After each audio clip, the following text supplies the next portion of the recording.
Yes, people, what's happening? Welcome back to the channel and welcome to another live stream. And guys, we've got a bit of transfer news to dive into today, amongst other things, amongst criticism of Mikhailo Mudryk, which is surfaced again last night, which doesn't really quite make any sense. Roma are wanting to make Romelu Lukaku's loan deal permanent in the summer.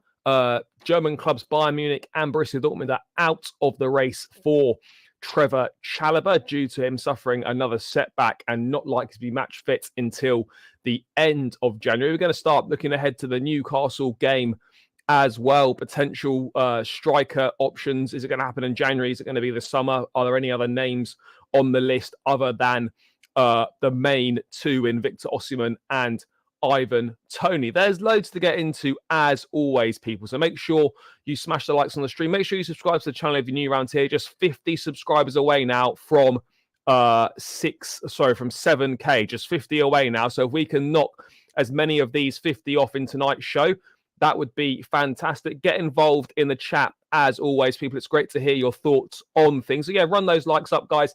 Subscribe if you're new around here. And feel free to use the super chat function as well to guarantee your comment gets read out. I do try and read as many as possible, but anyone feeling kind, any donations are obviously greatly appreciated. So yeah, let's dive into the show, people. Let's say hello to a few guys in the chat. Yes, RD, big up. Hope you're doing well, my guy. All good here. Yeah, mate, it's felt like a long time. 2 weeks always feels so long, but with a lot, I mean, most international games are pretty much dead rubber and boring, but particularly now with a lot of teams now qualified, these literally have had no meaning, these games. Not that I've watched them anyway, but it's just, yeah, it's been probably the worst break of the lot. There's not been an awful lot going on.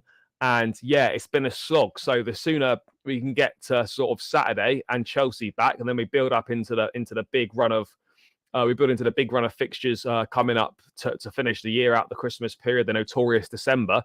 Yeah, we don't have to worry about any more international football until March next year. So yeah, that's a good thing. Always a good thing. So yeah, all doing well. Daniel, hope you're doing good, bro. Yeah, great to have you on board as always. Let's dive into then some news. Let's start with the Romelu Lukaku stuff. Now, we're kind of in a weird situation with Lukaku because obviously we know he's burnt all his bridges here. People obviously don't really want to see him do well. I understand that. But actually, from a business perspective and a Chelsea perspective, we need this guy to do well so that we can actually finally offload him in the summer. And there's our Cancelo reporting that Chelsea hopes to finally offload Romelu Lukaku next summer, with Roma keen to make his loan move permanent. Despite his form, Chelsea remain keen to sell Lukaku. Now, Lukaku has had a good start to life at Roma. He has found the back of the net a fair few times, as I think we expected him to do. You know, Serie A, he knows that league well. He's going to perform well there. He's linking up with Paulo Dybala at Roma. It's quite a good front two they've got going on there. So yeah, the better he does, then obviously the better it is for us. The more likely that move is to be made permanent. Now, Chelsea have got sort of there's not a release clause as such in it for Romelu Lukaku, but there's around a £37 million option in the deal to sort of make it permanent. Obviously, got 4 goals in the week for Belgium against Azerbaijan. Fabrizio Romano, not against Azerbaijan. Was it against Azerbaijan? It might have been against Azerbaijan. I can't remember. Romelu Lukaku has something like a release clause, but not a proper release clause. There's a gentleman's agreement between the players' agents and Chelsea. There's a possibility for him to leave for 40 million euros, so about 37 million. And that's not just for Roma. That's for any club. So any club that wants Lukaku, there is a deal in place for him to leave for 37 million pounds, around 40 million euros. 17 goals in 19 games, including Belgium. Do you know what's weird? I think Alex Goldberg tweeted this. And both things can be true. It feels at times Lukaku is the most overrated player, and then at other times it feels like he's the most underrated player. The mad thing is, he is a very, very good goal scorer, but he's someone that scored so many goals in his career. He seems to be so hit and miss a lot of the time as well. It's a really odd one where we sort of are with Lukaku at this point in time. Is that yes, he scored goals everywhere. He's had a very, very good career. but yet there's still a lot of question marks about him in terms of, well, how good actually is he? You know, he'll score a lot of goals, but then he'll be shit for quite a while as well. It's a real strange one. But as I say, 17 goals in 19 games for club and country this season's a very good return. And yeah, look, if Roma, I think I've got no reason not to make that deal permanent. I'm sure he'll continue to do well there. Will Mourinho sign an extension to his contract? Does that make a difference in Lukaku wanting to stay at Roma or not? Only time will tell. But the important thing is that he keeps his form going. And, you know, in the article itself, in his article, so I'll just quickly go through the article. Chelsea hopes, yeah, we've done that. Lukaku's in sensational form, having scored 9 times in 14 games in Italy this season and just hit 4 goals for Belgium against Azerbaijan on Sunday. Despite that form, Chelsea remain keen to sell Lukaku as they consider a move to sign another striker either in January or next summer. Chelsea have set a £37 million price tag for the 30-year-old striker, which Roma are willing to pay if he continues his good form. Roma manager Jose Mourinho would back a permanent move for Lukaku, but the Portuguese may leave the club this summer. Mourinho was offered a £104 million a year contract in Saudi last summer, with his current deal due to expire at the end of the season. Conte is the early frontrunner to replace Mourinho at Roma and has a close bond with Lukaku from their time together at Inter. What else have we got going on here? Lukaku was signed as a replacement for Abraham. Yeah, we know that. Juventus were obviously interested in Lukaku this summer just gone, and could come back in to compete with Roma for his signature. AC Milan are also reportedly monitoring the situation. Lukaku would need to forgo at least half of his 325 grand a week wages, sickening that we're obviously footing most of that, to make a permanent move to Serie A. He remains the highest paid player on Chelsea's books with 2.5 years left on his contract. So, yeah, look, obviously there is no future for Romelu Lukaku at Chelsea. We know that. I know people have ummed and ahed about it. People have spoken about it. But yeah, guys, the reality of the situation is there is absolutely no future for Mr. Romelu Lukaku at Chelsea. And if this form continues, he'll either join Roma in the summer or he can go to another club, £37 million. And considering how, you know, everything's gone with Lukaku, how disastrous the whole signing's been, to be able to recoup just under half the transfer fee is probably about as good a scenario as we could have hoped for. But yeah, hopefully gone are the days where we're making too many more mistakes like this one, because this is it's a dreadful, dreadful error. I know you never know that these things are going to turn out like this, but yeah, I mean, Jesus, it's an absolute disgrace how bad this transfer has been. And it all started so well as well. I know I don't want to go back on all this, but it did start really well. And yeah, it's just been a disaster, really. Ever since that interview, it's just been a complete and utter disaster. Lukaku, 37. If you take the 37 million, I think we'd be more than happy with that. That's the gentleman's agreement. That's the fee that's kind of in the contract per se. I'm not sure if we're in a position to do that. Yes, you know, we've got 2.5 years on the contract, but we want to get shot of this guy. We just don't want him on the books anymore. And I think 40 million euros is probably, look, should it be more? Maybe, but I think, you know, ultimately to get him off the books, to close the Lukaku chapter, I think 37 million quid, all things considered, is not a complete and utter disaster. I think it was just one of those signings that it's clear that It's clear that Lukaku was a board signing. Tuchel was happy to have him, but I don't think Tuchel wouldn't have chosen Lukaku. It's clear that Lukaku was kind of put at his door, and you know, no managers are really going to say no to £100 million striker. But yeah, I think it's a problem that we need to make sure that we avoid these types of signings in the future. Do a bit more thinking about it, which I think we are now doing. That, you know, we're taking a more measured approach, weighing more things up rather than just chucking money at players and hoping it will work. I don't know. I think the reason why Lukaku's basically let himself down in essence. I think like, I don't always like to put apportion blame to one side, because there can be definitely multiple sides that blame. But ultimately, he went and did that interview. He knew that interview would cause problems. And it's clear that he never wanted to be at Chelsea in the first place. And the only reason he left was because Inter couldn't say no to that money due to those financial reasons. He didn't even really want to come to the club. So, yeah, look, I think I don't think the club. I think Lukaku's more in the wrong than the club are. Absolutely. Rick Big Up who was a big club debate with somebody, found out even Villa has more league titles and FA Cups than Chelsea. I don't know if they do. Do Villa have more FA Cups? I'm not sure if they do. I mean, Villa are a very good side back in the sort of the 70s and 80s, I think. But no, in terms of stature of club, Chelsea is a much bigger club than Aston Villa. That much is clear. Yeah, he got 4 goals against Belgium. For Belgium, sorry. Mason's Chelsea Madrid. Well, yeah, hi mate. I hope you're doing well.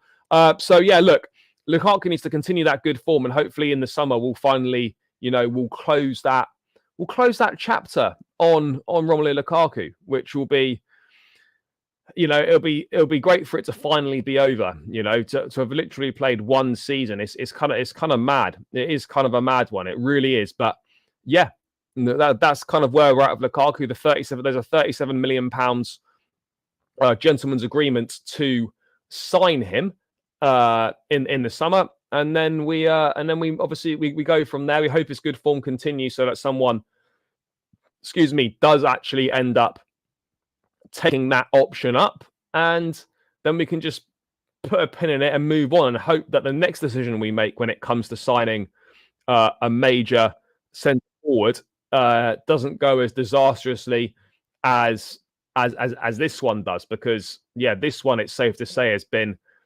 it's been an absolute disaster. Arguably, probably the worst signing we've ever made. But yeah, that is obviously the latest on Romelu Lukaku. In terms of Chelsea's look for another striker, again, it depends. It really depends on what reports you read. There, Chelsea are weighing up.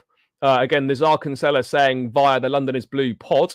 Let me just bring this up on screen now, guys, in relation to Victor Osimhen. So Nizar Kinsella are saying that Osimhen likes Chelsea and Chelsea really like him, obviously. He has always loved Chelsea and loved Didier Drogba. So that's obviously Nizar Kinsella on the London is Blue pod. I think there's no hiding the fact that, Osimhen loves Didier Drogba. We've seen photos of Osimhen in a Chelsea shirt. And look, this is one of those where January is for me an absolute no-go in terms of getting Osimhen out of Napoli. Could a deal be agreed and he stays for the rest of the season and joins in the summer? That is certainly a possibility. But again, look, if we leave it to the summer, we're not sure what other clubs will come in for Osimhen. If Madrid give up on the Mbappe thing, then they're going to be in the market for a big centre forward. Osimhen fits that bill. Can we really compete with Real Madrid? That's very tough. It'll be even tougher if we don't have Champions League football to offer. So whilst it's clear there is a mutual love for Chelsea, Victor Osimhen, and Didier Drogba and whatnot, I still think this one is very much up in the air, guys. I still think it's very much up in the air. It's going to be interesting to see kind of how we approach it, what we decide to do. Because again, it hasn't been ruled out that Chelsea might go for a big money bid for Ivan Toney in January. It really depends what sort of route we're looking to get down. But I do really think that if we get Osimhen or Toney done in January, we can get Champions League. Without one of those two, I'm not really sure. I'm really not sure, guys. I think for me to qualify for the Champions League, I don't believe we can do it with what we've got. I think we have to add. A main striker. I really do think that we have to add a main striker, and if we can do that, then that definitely increases our chances of finishing in the top 4, hopefully top 5. That's reality. But again, Daily Mail Sports saying in inverted commas, Chelsea remain the most likely destination for Osimhen. But again, it's so hard to tell. Is there going to be some sort of, I mean, you can imagine it, can't you? Is it going to be some sort of, Enzo Fernandez style drama is it going to be a sort of Enzo Fernandez style drama, that kind of sort of a deal with Osimhen in January? That could be a possibility for sure. Yes, big up, shout out to you, mate. Any idea what? Any idea the away pub in Newcastle? No, it's not something I've actually looked into. I don't know. Do you follow Chelsea away days on Twitter? They post all the information about away pubs and all that sort of thing. I don't know if it'll be out yet because it's only Tuesday, but yeah, that would be the best place to go. I've got no idea what the away pub is in Newcastle. I can't remember what it was last season in Newcastle, the away pub. I'm not sure. Yeah, I don't know the answer to that question. If we don't get strikers in January, yeah, look, I think it really is that simple, people. A striker in January, we've got every chance of finishing top 4. No striker in January, then yeah, we're banging trouble. I really do think that we're not best placed, in my opinion. And again, I think it's really important as well. I see a lot of people doing this, and I think this tweet from Eunice sums it up quite well. What I'm about to say is that people think that strikers can't coexist. You know, people need to realize that Osimhen and Jackson can coexist. Osimhen is a huge profile, and Jackson can learn a lot alongside him at his young age. They are 24 and 22. If anything, they can grow and support each other. No team only has one striker. Look at how Haaland and Alvarez are working together. This can work and doesn't block Jackson at all. If anything, I think it will help him get better faster. And I think that's absolutely right. You know, you look at all the best teams, they've all got more than one striker. That's the reality. You know, they've all got more than one striker, and you need that to compete at a top level. If Jackson gets injured or if Jackson's not having a great game, then you've got Osimhen and vice versa. You've got Nkunku who can potentially go there. What's going to happen with Broja? Is he going to continue to improve? There's so many kind of different options out there, but this kind of encapsulates the situation perfectly in terms of, you know, getting another top quality striker in alongside Nicholas Jackson is going to work really well for Jackson. It is. So this idea that, you know, we can't sign anyone else because we need to keep faith with Jackson. Like, absolutely, we need to keep faith with Jackson, and we will. But this doesn't block him or anything like that. This should look at being, a key factor in Jackson's development. The fact that we'd be looking to bring in another striker. You know, it makes so much sense. It's like the squad rebuild, I think, is virtually done. We might add a centre back with all likeliness, with obviously Chalobah and Thiago Silva probably not going to be at the club next season. We'll look to bring in another centre back there. But the only thing that's really missing from the rebuild, and people can argue about a top class goalkeeper, sure, I agree. But the main thing is we are missing an elite level number 9, and that's kind of the last piece of the puzzle before we have all those pieces, and then we kind of move on and see how this team is going to start to take place, which pieces fit where, and what sort of a team we're going to be. But this sums it up perfectly.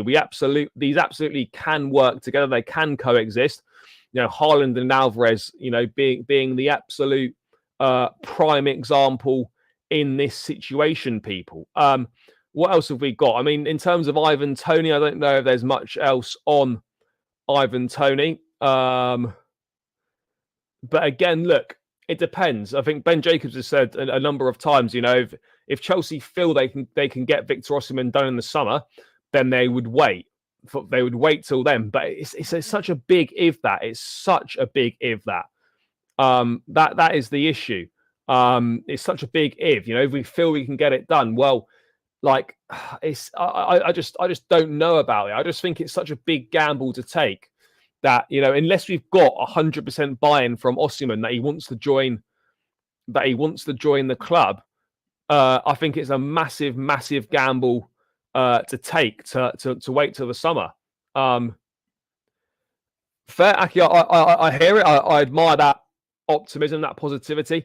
I just feel that it would require Nkunku to deliver a lot, and it would require Jackson to continue to deliver and continue developing at the rate that he is. I just think it's a huge, huge risk. And it's one that, you know, if we can avoid taking, then we absolutely should be doing that. That is my opinion on that matter. In terms of Ivan Toney, yeah, there's good options. There are good options. There's a possibility for him to come. He's obviously working hard. He's training. He's gonna get himself fit. He's gonna be ready. I don't know. I really don't know. It's a tough one. I really hope we get him. I really hope we get him. But I just don't know. It's a really, really difficult one. I don't know what he's going to do. Is he going to stay at Brentford to the end of the season? What are Arsenal going to do? I know Arsenal don't have the most money. They're struggling financially. Again, we had this news from Football London the other day that Chelsea are considering weighing up a move for Mr. Ivan Toney. Chelsea considering a big money move for Brentford striker Ivan Toney in the January transfer window. Yeah, that's gonna be an interesting one. Whether we go for it or not, I don't know. If we are going to get a striker in January, then it will be Ivan Toney. I don't see it being anyone else. If we wait till the summer, I think if Ivan Toney is going to be a Chelsea player, in my opinion, it has to happen in January. Otherwise, it's not. Otherwise, it's not going to happen. In my opinion, I just don't see it happening. Again, Ben Jacobs saying in an article that he wrote for Give Me Sport, Chelsea want an elite level striker, but they'll be picky. That's why there is no guarantee that everybody within their recruitment team will get on the same page as far as Ivan Toney in January is concerned. Of course, there's going to be disagreements. I think we know that. We can try Nkunku, who can play up top, or Cole Palmer. And Nkunku is certainly an option there. Look, Cole Palmer, as good as he is and as good as he's been for us, that's not going to be the answer to get us the goals that we need to qualify. To try and qualify for the Champions League. That's just my opinion, and that's just how I see it. Guys, keep smashing the likes, by the way. We're only on 22 likes. This needs to get to 50 likes as soon as possible. We're just under halfway there. So please keep smashing that like button. It's free. It takes seconds, and it's the easiest and quickest way to support the channel. So please do keep smashing that like button. Let's get this to 50 likes if we can. We need 25 more likes. Come on, people.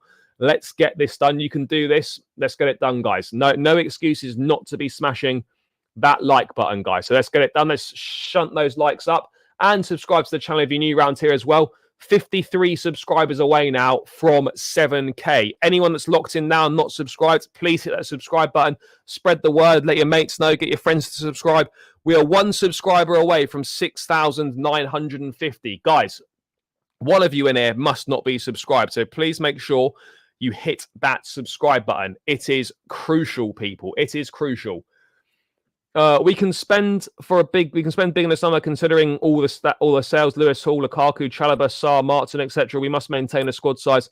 No, I absolutely agree with that. And look, I think there is room to spend big money on a centre forward. Absolutely. It just depends. Who is that guy going to be? Is it Osimhen? Is it Toney? Or is there another name out there that we're not so sure about? I think the thing is, right, I think we have to be absolutely certain that Ivan Toney's the guy that we want, because if we sign Toney in January, we're not signing anyone else in the summer. So, like, if you wait till the summer, there's a chance you get Osimhen, but there's also a chance that other strikers might develop and have a very good season. You might be looking at someone like a Santiago Jimenez at Feyenoord, who obviously is probably still quite inexperienced, but having a good season. If he has a very good season, then do we reconsider that? I don't think we should. But do you know what I mean? Like, if you wait till the summer, you are giving yourself you're potentially allowing more options to come into play. But then if you're certain that Ivan Toney is your guy, and I think Ivan Toney is the guy, then yeah, I think that's absolutely the way that we should be looking to go, people. That would just be my opinion on the matter. But I think that's the way we should go. We should wait till the summer. Nkunku is back, and his linking with Jackson was amazing. There was good link up in pre-season for sure, but you've got to remember Jackson's disappearing pretty much for the whole of January due to the African Cup of Nations. So there's not going to be any link up there either. So I think we really do need to find an extra body. Ivan Toney, as you know, would be my guy. But look, there are multiple options. There are multiple options. And again, look, Simon Phillips adding that it isn't a given that Chelsea will just move for Ivan Toney. Some within Chelsea like Toney at the right price. There's a feeling that if Arsenal and Chelsea come in for Toney, he may prefer the move to Arsenal. He's open to both offers, which is important to hear. Obviously, of course, he'd be open to both offers. I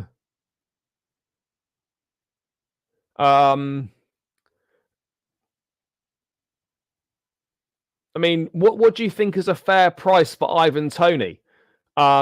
It's a really tricky one because, you know, £80 million, that's pretty steep for Ivan Toney. But then what do you think is acceptable? I mean, for me personally, I think probably I'd say 60 million quid is about right. Maybe if you included some add-ons, it might take it up to 70 million. But I think 60 million pounds as a base fee, in my mind, is probably where we should look to be at with Ivan Toney. I think 60, maybe 70 million pounds all in probably represents a fair deal. I think if you start getting to 80 million, it's a lot of money. He's not played football for 8 months, but it's no different than signing someone off the back of a long-term injury. So I think 60 mil is probably what I would consider to be a fair price. Absolutely. But look, only time will tell. We're going to have to wait and see what happens. But this is certainly going to be something that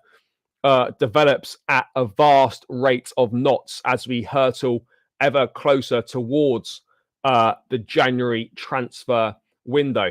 60 mil for me, but he signed the contract, and that really puts us in a bad... I don't think it puts us in a bad position. It just means that Brentford perhaps hold more of the cards, but ultimately I think they know that Tony's going to leave.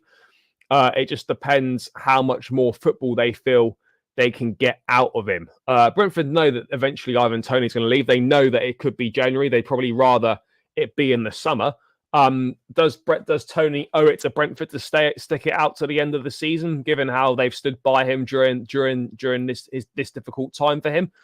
It's a really tricky situation to kind of find yourself in. But let's move away from that. How are we getting on with the likes, guys? We're on 25. Come on, people. 26 now, sorry. Guys, we still need another 20 likes. Come on, people. Let's ramp these likes up. No excuses not to be getting to 30. No excuses not to be getting to 50 likes, guys. Come on. That should be an absolute minimum. Let's get it done, people. Let's get it done. Done that. Chelsea's case with the FA will have... no, it won't, because we haven't even got a case with the FA. We've not been charged with anything. These are accusations at this point in time. There's been no formal charge from the FA. We've self-reported ourselves a little bit, you scratch our back, we'll scratch yours sort of scenario, where I think if we feel we've self-reported ourselves, then there'll be, if we are proven to have been guilty, there'll be a slightly more lenient punishment because we've not waited to be found out. We flagged it up ourselves. And look, this is important to point out as well that, Todd Boehly and co, before they took over, they looked through the books and stuff. They knew they flagged a few things up. They set aside £100 million to deal with any potential wrongdoings or things that, don't quite add up. And they set that aside for fines and to deal with it. So look, we've gone about it in the right way. So yeah, look, I don't see it as anything to be worried about. An absolute worst case scenario is a points deduction. But for me, I think it'll just be a hefty fine. In what scenario do we of a hefty fine if we're found to be guilty? Because right now we're not even been charged yet, and even if we are charged, you're still innocent until proven guilty, which is how the legal system works in this country. In what scenario do we trust Jackson and Nkunku for the goals? No, like we need a striker. It's as simple as that. No number would can quantify or change that fact. We need a centre forward.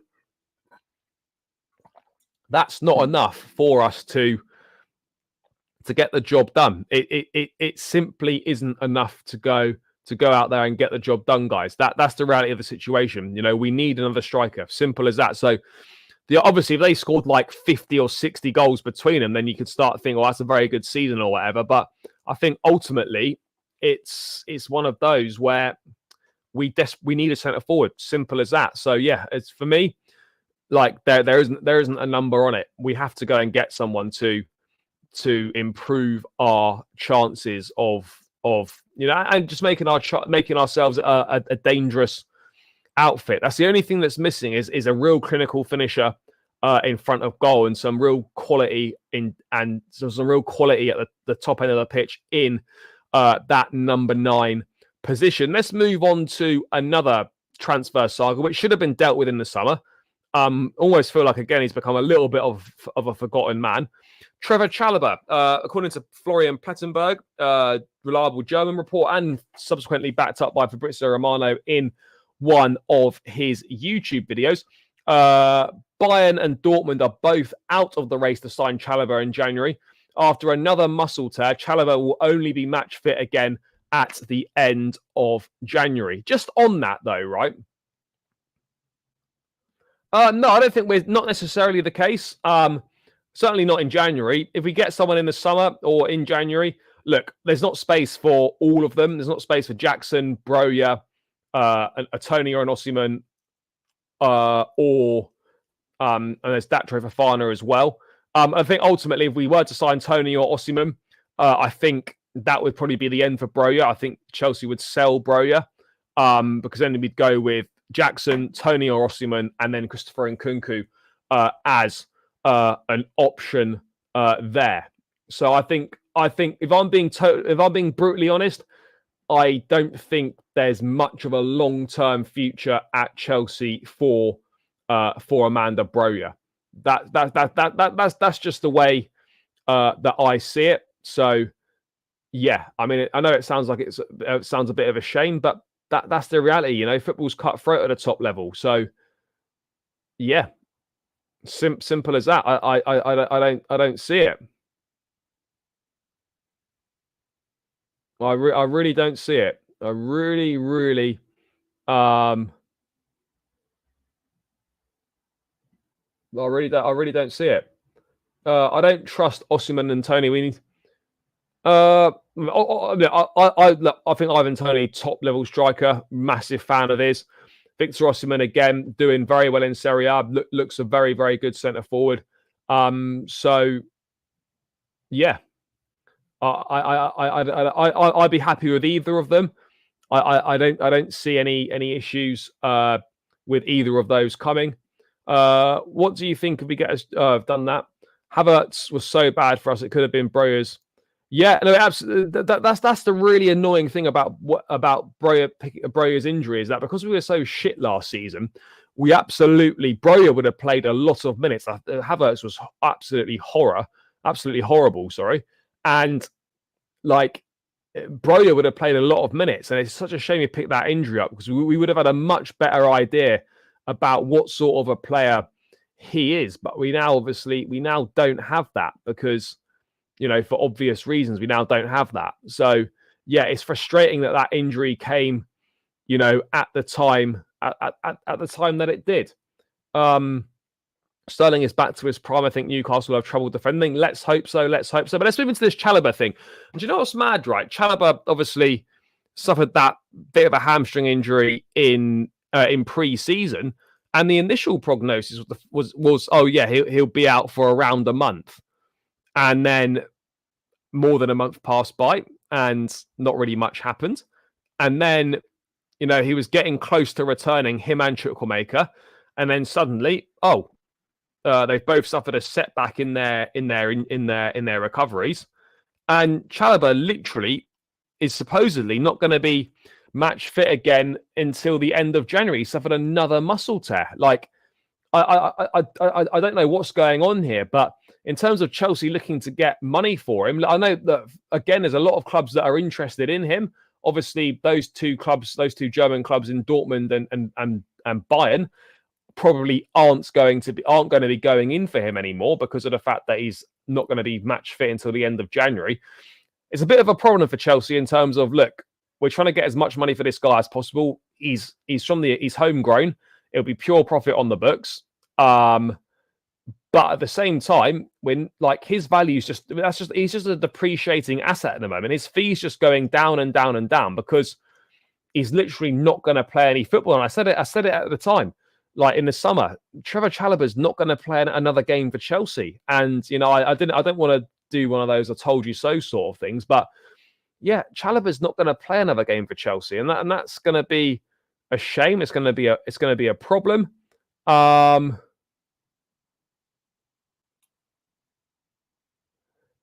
Yeah, it's just one of them, isn't it? It's a real strange one, with Chalobah. Such a curious case, but um, I don't think I don't think the Chalobah injury is a lie. Because he's not been in team training at all. I remember when I was at the training ground. I don't know when that was. Back near the start of the season. He was there. He was doing individual training. It was him, Madueke, and Chukwuemeka came out after the main session. I think he obviously is injured. I just don't know how. I think it's obviously being made out to be a lot worse than it actually was. There's been obviously a setback in it, which is not ideal.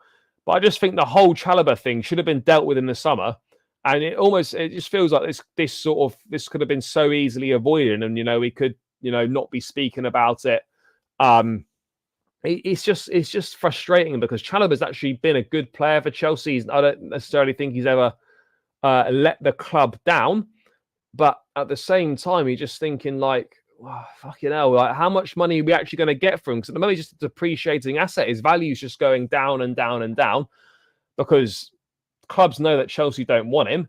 And you've got no idea what sort of form he is because he's literally played no football since last season. So, yeah, Chelsea are in a tricky situation at this point in time in regards to that Chalobah situation. We are in a tricky moment right now. It really is kind of as simple as that. What about Chukwuemeka? We need him fit. He is really good in that left side of the midfield. Chukwuemeka not ready yet. Still not ready. Not been pictured in training. I think he's still recovering. That he was only meant to be out for a month when he got injured against West Ham. He was close to returning, and then he suffered a setback, and he's been out since the second week of the season. So, yeah, I don't know what these setbacks are. I'm not sure what's been going on in the recovery process. But yeah, the likes of Chalobah and Chukwuemeka have been, they've been out for way longer than they were expected to be out for. And I think Chukwuemeka is a big part of this team. He had a very good preseason. He started the season really well. And now we're in a situation where so much has changed at Chelsea since he last played. Like when Chukwuemeka played against West Ham, Cole Palmer wasn't even a Chelsea player. And we're in such a different space at Chelsea now. Obviously, there's going to be space for Chukwuemeka who'll get opportunities. But yeah, it's a tough one. Chalobah to West Ham. Maybe. I think though, for me, I think Chalobah will still end up somewhere in Italy. That would be how I would see it. But look, there's no shortage of clubs or suitors for Chalobah. It just depends how much money we are going to get for him. That's the thing. How much money do we get for Chalobah? And I'll be honest, even though he's got age on his side at 24 years of age, I just don't see how we get more than £25 million from him. We should someone that's versatile, can play centre back, right back, defensive midfield. He's got 6 years left on his contract at the club here. He should be going for 40 or 50 million pounds, but the reality is we're just simply not going to get that money for him, which is a real shame. We're just simply not going to get that money for him, people, which it's kind of a mad one, guys. It's kind of a mad one that we're just not going to get the money for him. But do you know what? It is what it is. There's not much we can do about it. I'm not sure if he will leave in January. I don't know if it's more likely to be a summer thing. Will people come in and sign him even though he's not going to be match fit until the end of January? I'm sure some clubs would take the risk and go and do that. But yeah, look, that's kind of the latest on Chalobah, is that he's still not fit. I don't see him kicking a ball again for Chelsea. And now Bayern Munich, who were dead keen on getting him in the summer, now don't appear to be that set on bringing him to the club. Dortmund has reportedly pulled out of the race as well. So yeah, it's going to be interesting to see kind of where we go with Trevor Chalobah at this point in time. But for me, I think it's absolutely clear that I said it at the time. He's not going to play for. He's not going to play for Chelsea again, in my view. He just simply is not going to play for the club again, in my view. And yeah, it seems sad that, for someone that's been here since a kid, loves the football club, has always done his best when in a Chelsea shirt and playing for us. It's just not happened. It's just not happened. It's just not happened at all. But yeah, it is what it is, people. It is what it is. What can we do about it? We just have to wait and see how this one pans out. Just wanted to talk again on the ridiculousness of the international break, particularly of the demands that it puts on South American players. A good point raised here. Enzo Fernandez will play against Brazil at midnight in Rio. He will have a shorter turnaround than so midnight tonight. So that's what? Basically Wednesday. And he'll have a shorter turnaround than our other players and really should not be starting this weekend against Newcastle. This is why depth in midfield is so crucial. And I think that's a fair point. Like, people don't realize the fucking demands that are put on players that go to South America for the international break. It's playing at altitude. It's the time difference. The long haul flights. You're playing at fucking midnight, which is an utter madness. And look, it's no surprise that Enzo has looked tired since the last international break. He's been struggling. He's not been at his best. He's still been half decent, but he's certainly not been at his best. So yeah, these are fair points. This is a fair point. But again, like, obviously Lavia not fit to start. What would we do if Enzo Fernandez doesn't start? Because Moises Caicedo is I don't know when Ecuador are playing, but he's facing the same thing. I personally probably wouldn't start Enzo against Newcastle, but who do we go with then? Do we go with Caicedo and Ugochukwu? Maybe we can do Caicedo and Ugochukwu, potentially. Maybe that's a better way of going around things, because Enzo Fernandez does look tired. He's been subbed off in the last 2 games. Just against Spurs, he subbed himself off as a precaution with something to do with his ankle, but then he was obviously subbed off against Man City. He just looks tired. He looks like he could do with a break. That much is absolutely clear. It looks like Enzo Fernandez needs a break. But look, that's kind of where we're at right now. The demands put on players are just ridiculous, particularly for the South American ones. And people go on about Jurgen Klopp moaning, but he is spot on about this sort of thing. He absolutely is spot on about that, because particularly for players that are playing on Saturday at 12:30, like Liverpool, Man City's South American contingent. I mean, that is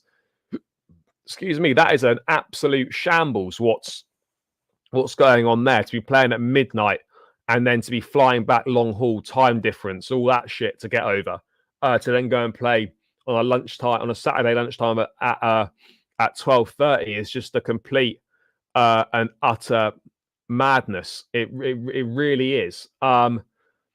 But yeah, look, I just thought I'd add that. Look, for me, Enzo is just looking tired. It's as simple as that, people. I mean, guys, what have you made of Enzo Fernandez so far this season? I think he's done pretty well. I think criticism that's coming from him is unfair. He ranks very highly in all the passing stats, or the midfield stats you're looking at. Yes, needs more goals for sure. But people, let me know in the chat, what have you made of Enzo Fernandez start to this season at Chelsea? What have you made of him, guys? Let me know your thoughts in the chat. And whilst you're at it, guys, make sure you keep running those likes up. We're on 32 likes. We need to get another 18 likes, guys. Come on, people. Let's run this up to 50 likes. It should be light work, people. Shouldn't be a problem. Let's get this to 50 likes if we can. Please hit that like button. It's free. It takes seconds to do, and it massively helps me out. I wouldn't bang on about it if it wasn't helpful. So please do run those likes up, guys. It is greatly appreciated. So if you're locked in now and you've not smashed a like, please do that. And if you're not subscribed either, make sure you are subscribing to the channel. I am 51 subscribers away from 7K. We are getting ever closer. We're on 6,949. Surely someone in here is going to be the 6,950th subscriber. So please hit that subscribe button if you are new around here, people. But yeah, look, that's just kind of my thoughts on Enzo. I don't think he should be starting just because of all the travel and the fact that he does look a little bit rusty. Enzo's rusty nowadays and he's a full week of rest. Otherwise, he has been good this season, but we still expect more from him on goal. Yeah, for sure. Yeah, I hear it. I think output from midfield in terms of goals, assists, etc. Is important. But yeah, he looks tired. He does absolutely look tired. He's done decent in the City game. He had an amazing 20 minutes and then faded slowly. He is still adapting to the new role. Yeah, look, I've got no doubts about it that Enzo Fernandez and Moises Caicedo will both play massive parts in what Chelsea do going forwards, in part of the project and the future of this football club. They will both play a huge part, for sure. So I'm not worried about anything that they do. So yeah, it's one of them, isn't it? It is one of those people. We'll have to wait and see how it goes. But he's done. Yeah, he was very good. He's been very good for large parts of this season. I just think since the last international break, he has looked a little bit tired. He's looked a bit jaded, and we've needed a bit more from him, and it's just not, and it just hasn't been there to offer. But yeah, I've got no concerns about Enzo at all. I'm fully back him. And yeah, look, this is one of those where I think he's going to be so important to what we do going forwards. He's going to be absolutely vital for us, and long may that continue. But yeah, if we can avoid starting him this weekend, I think we should go with an Ugochukwu and Caicedo. But I still fully expect him to end up starting, because that sort of seems to be what happens with these things. People, that seems to be what happens, guys. So yeah, I don't know. I really don't know. It's an interesting one. It really is an interesting one. But let's move away from Enzo Fernandez for sort of the last kind of 10 minutes or so of the stream, guys. Keep smashing those likes. As I said, it's really important. We're on to 34 now. We still need another 15. Let's try and at least get this to 40 then, if we can. If we can get another 6 likes, guys, come on. That's not too much to ask. Please smash that like button. What else has been going on, people? What else has been going on? Let's have a quick look here. What else has been happening? It's going to be... Let's talk about this Mykhailo Mudryk stuff then. Oh, actually, before we do that, let's look at some good news, people, because we saw it last week, but now this week again, things have accelerated with not with Ivan Toney, sorry, with Romeo Lavia and Christopher Nkunku. We've obviously been training under the lights, putting the work in. They were obviously pictured at Cobham yesterday, and the pair of them are making a good progress in their recovery. Obviously, they're facing a race against time to prove that they deserve to be in the squad for the Newcastle game. But this is massive, They're back out on the pitch. We haven't seen them pictured in full team training, but I imagine that could come towards the end of the week. It's clear that they're both getting very near to being able to feature, and this is going to be such a huge boost to us. Things are starting to come together now, and these are 2 really crucial players for us, because as I was mentioning with Enzo Fernandez earlier, if we need to rest Enzo or whatever because he's tired, he's overexerted from various bits and pieces, then we've got Romeo Lavia to step in, and as good as Ugochukwu's been and could go on to be, Lavia is clearly a bit better than him. I don't think that's an unfair or disrespectful thing to say on that front.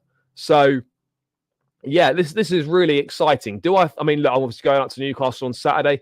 I would love them both to both to feature on the bench and see their debuts. But I think we're more likely to see a debut at home to Brighton the following weekend rather than up at Newcastle. Do I think they could both be on the bench potentially? I don't know. Is it Simon Hooper referee? I mean, I don't really know much about him. I'm sure someone has mentioned it. I'm sure there's been a decision somewhere where he's done us over, but not that I can think of. Is it Simon Hooper, the referee this weekend? I don't know. I'm really not sure.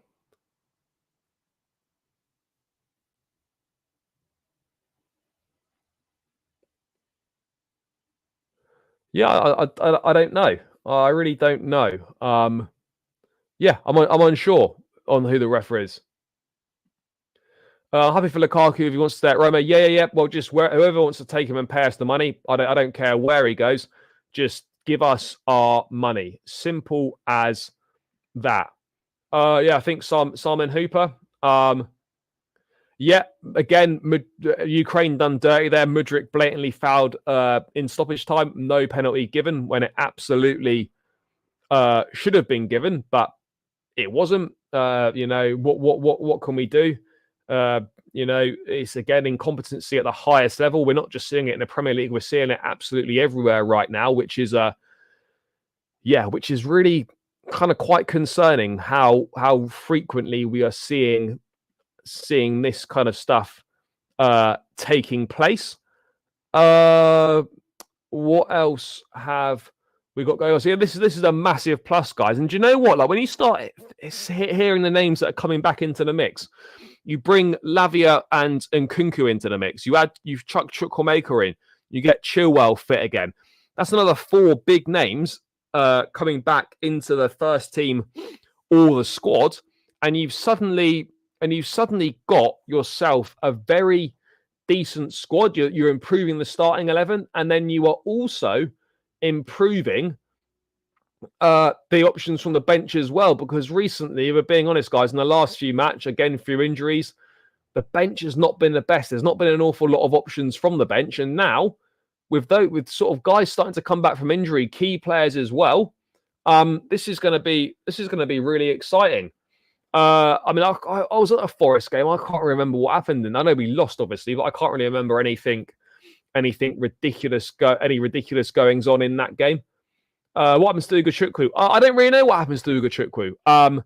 Will he go on loan? I mean, if he goes on loan in the second half of the season, it has to be a domestic loan somewhere because we haven't got any more slots available for international loans. So, yeah, I'm not sure. Where does Lavia fit in this team? Look, I think for the time being, he'll be a rotation option. He'll obviously have to start from the bench to build his fitness up and build his minutes up because he's not played any football for a significant amount of time. But look, I see him fitting in as a rotation option. I think eventually, long term, and I don't want to shit on Gallagher because he's having a phenomenal season. I do think long term, I think Chelsea's best midfield will be Enzo, Caicedo, and Lavia. That for me is where I think it's at. But for now, I see him fitting in. If we go 4-3-3, I see him fitting in as that lone number 6. If we go 4-2-3-1, he can certainly play in the pivot and we can rotate with Enzo and Caicedo. That's where I see him fitting in. Chilwell, I think when he's fit and playing at his best, he's better than Cucurella in terms of maybe not defensively, but certainly in terms of going forward, he offers more. He's much more of a threat in the final third than Cucurella is. But in terms of defensively, I think Cucurella is better than Ben Chilwell defensively. I don't think that's a particularly outrageous thing to say. And then I did potentially see that. I'm not really sure if he's going to do it or not. This is the best thing about our players starting to come back from injury in time for this busy run up until the end of the year, is that because we haven't got Europe, because we're then playing every 3 days, that kind of mimics that. And then having our sort of virtually a full squad available is going to give us the option to do a lot of rotation. When we're playing every 3 days, we're not going to have a situation where we are going to be playing the same team. There's going to be a lot of rotating as I have these options now, and to have the quality of player we've got to bring in. That's going to be a huge plus, a huge plus. No, fair enough. I wonder if Dujuan Richards will get a run at some point. No, I don't think so. I think he'll obviously probably go on loan somewhere. He could be one of those that never ends up playing for Chelsea. They're out of some of these youngsters we've signed, there will absolutely be some that go on and won't play for the club. And look, I don't really know much about the kid. Chelsea have obviously seen something in him, but again, there's a long way to go between seeing something in this kid and him actually getting a regular opportunity at Chelsea. I think he'll spend multiple seasons on loan, and then we'll obviously go from there with him. But no, I don't expect him to heavily feature that much. Guys, 10 likes away now. Come on, people. There must be 10 of you in it that haven't smashed that like button. So please do keep smashing that like button, guys. It is really, really important. So please do that. I'd greatly appreciate it. And we're still looking for that 6,950th subscriber, guys. We really are. Thoughts on Chalobah? Look, he's obviously injured at the moment. Suffered a setback. Look, I think it's a shame how it's happened. He's not really done anything wrong per se. I just think he's a victim of the fact that despite him being a good player, just the centre-backs we've got are better than him. And for the good of his career, he's going to have to move on because he simply just isn't going to get a look. And if it was a back three, there'd be more opportunities. But the fact is it's not. And he's bottom of the pecking order. It's as simple as that. It's a shame, but it's as simple as that. Will he move on in January? Potentially. But again, he's not going to be reportedly match fit until the end of January. So, yeah, it's a tough one. I'm not sure. I'm not sure whether he'll stay to the end of the season or whether he will go in January. Yeah, obviously picked up the hamstring injury in pre-season, which was originally meant to be a month. He was really close to returning, and then we had obviously, another setback that apparently he's had another muscular tear. So yeah, I don't really know what's going on, but what I do know, what I can say is that these two ballers, Laverian and Kunku, are getting very, very close to a return. And if we don't see a debut this weekend, I think we will absolutely see a debut next weekend for sure. That I think that is very clear. But yeah, starting to come back, starting to get options back now, and starting to get more of the squad fit. And for the first time this season, we could be seeing in the next few weeks Chelsea's genuine strongest lineup on paper. We haven't seen it at all. So hopefully within Kunku and whatnot, we can start to see we can actually field our best 11 for the first time this season. That would be huge for us. It would be really, really big. Guys, 9 more likes required. Come on, people. I'm going to round out in the next sort of 5-10 minutes. Need to get those extra 9 likes to run this up to 50 likes. Yes, Geordie, big yourself up. Hope you're well. Got the match preview. I've got the opposition preview with Pete from the Loaded Mag NUFC coming on the channel tomorrow, 7 p.m. So yeah, hopefully I'll see you in that one there. And then I'll be jumping on Loaded Mag NUFC straight after at 8 p.m. as well, people. So yeah, make sure you stay tuned for that, 7 p.m. and 8 p.m. Obviously, I'll talk to you all about that tomorrow. But yeah, Newcastle match preview to come. But yeah, look, I think we're coming into a good situation here. But as I was saying on Sunday, in the stream, like we're now coming into a position where we're getting options available. No, I don't think it is. I really don't, because he's been training individually. He's been doing his rehab stuff. I don't think clubs would lie about that sort of thing. I really don't. If Osimhen went to Madrid and Tony went to Arsenal or Spurs, would I take Lautaro Martinez? Probably. I don't think he's awful. I'm just not really. I'm just not sure if he suits Chelsea or not. That would be my main thing. You never know, Chelsea. Someone might get. Yeah, this is the problem. And you just never know. There's real chance that any time someone could pick up an injury. But look, there's positive news as we head towards that Newcastle game. There is some real positivity at stake. But yeah, now is a time to start delivering. Now is the time to start delivering. For me, the thing that's missing now is putting together a consistent run of wins. That's what we need to do. We need to go and win sort of 3 or 4 on the bounce. And can we do that? Yeah, I think we can do that. But look, our next 3 games are against 3 teams that are all above us in the table.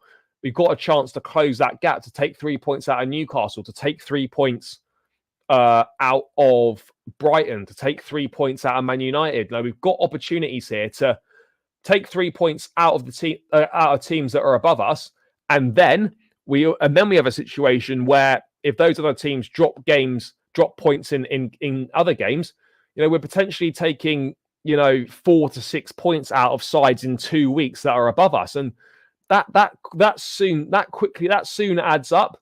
So yeah, look, I think we're potentially in a strong position, guys. We are in a strong position. Things are starting to come together, but also the reality of the situation is we are 10th. We need to move ourselves up the table. We need to string a run of wins together, and we've got to get as close to those Champions League spaces as we possibly can. Michael, big up. Hope you're doing well, brother. Enzo might not be ready for Newcastle because of tomorrow. Yeah. I was just going through that before you joined, bro. He's playing at midnight in Rio against Brazil. Look, for me personally, I probably wouldn't start him. Maybe we go Lukaku'S, but I still think he will start. But yeah, look, the South American international break is it's really shit. It is a real tough one. It is a real tough one because there's just so much traveling. There's time difference. The games are so late. It's not the best if we're being totally honest. It really, really isn't. I'll just go Ugo. I would just bring Lukaku'S in. I'd go Lukaku'S and Caicedo in the pivot with Gallagher more advanced. That's what I'd have as the midfield. I think simple as that, really, people. That is what I would be going with. So yeah, that's what I'd go with. But yeah, let me see if there's anything else to go with. Guys, still need 9 more likes. Come on, people, keep smashing the like button, guys. I'm about to run it. About to round this one out imminently. So please do run the likes up. If you've not smashed the like, make sure you do. Let's get this as close to 50 likes as we can, guys. Still need 9 more. Last couple of things in the chat. No, mate, I wouldn't get worried about that at all. The cases are totally separate. We haven't even been charged with anything by the Premier League yet. There's no case to answer. There's just allegations. We self-reported ourselves. The new ownership knew there were some things potentially wrong, which is why they set aside £100 million to deal with it. I think if we are charged and subsequently proven guilty, I think at worst we'll get a fine. But yeah, at the moment we're not even guilty. So at the moment we're not even guilty. We're not even charged. I really wouldn't worry about it. The Everton cases, all these cases are totally different as well. So I wouldn't worry about it.